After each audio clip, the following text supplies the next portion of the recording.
Namanya bulan puasa, kok enggak puasa gitu. Ketika kemudian kita coba bertanya, maka kalimat yang muncul biasanya, puasa ini urusan pribadi saya dengan Tuhan saya, kamu enggak usah ikut-ikut. Inilah kenapa, sahabat sekalian yang dimuliakan Allah, pada persoalan-persoalan tertentu yang menyangkut ranah publik, kadang-kadang pribadi, ya, individu itu tidak bisa untuk memberikan penekanan ya, untuk bisa memberikan dorongan motivasi yang kuat kepada kawan-kawan kita yang belum melaksanakan kebaikan.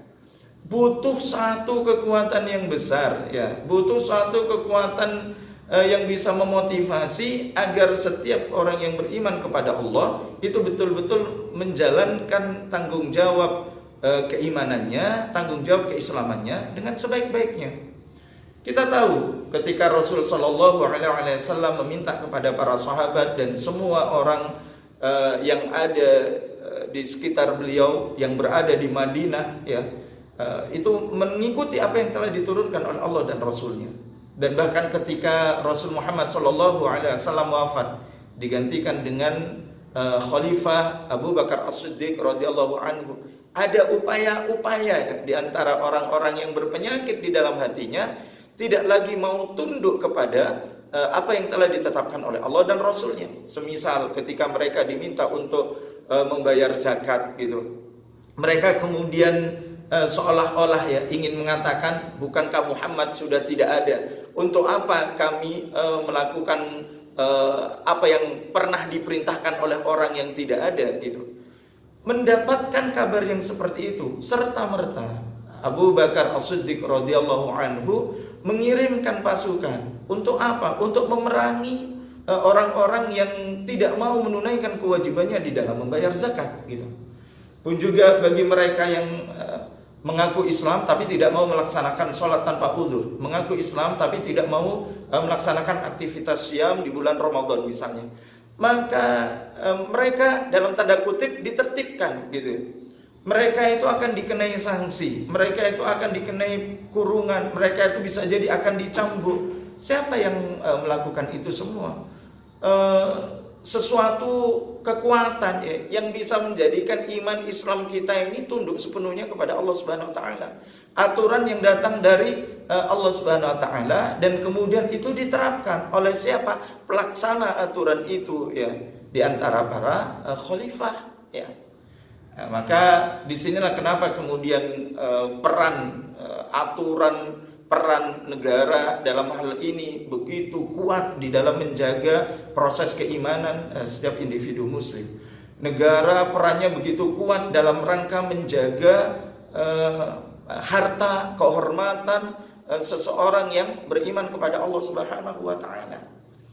Namun jika kemudian kekuatan yang besar itu tidak lagi ada bersama-sama dengan kita, maka kita perhatikan, iman kita itu gampang sekali lepas. Iman kita itu gampang sekali tidak ada di dalam diri kita.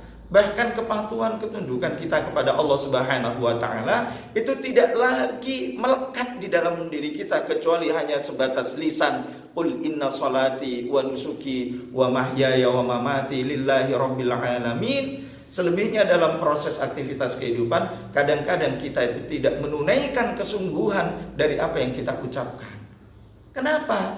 Karena memang tidak ada yang menjaga iman kita, tidak ada yang menjaga keislaman kita, tidak ada yang menjaga kehormatan kita, tidak ada yang menjaga muruahnya kita, gitu.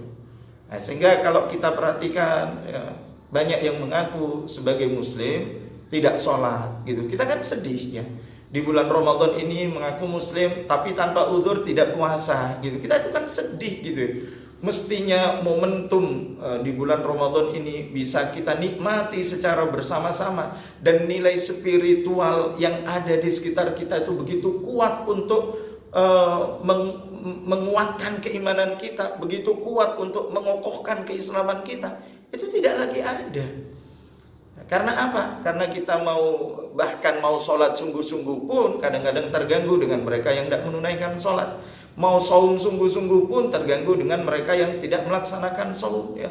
Mau menunaikan ibadah haji terganggu orang-orang yang mengatakan bahwa ibadah haji itu adalah pemborosan dan seterusnya, bahkan mau membaca Al-Quran dan berupaya untuk menerapkan apa yang ada di dalam Al-Quran, kita itu diganggu dengan ungkapan-ungkapan bahwa Al-Quran sudah tidak lagi relevan dalam konteks kekinian misalnya gitu. Al-Quran sudah tidak lagi up to date ya dengan realitas kenyataan saat ini. Sungguh itu sangat mengganggu keimanan kita, sahabat sekalian yang dimuliakan Allah.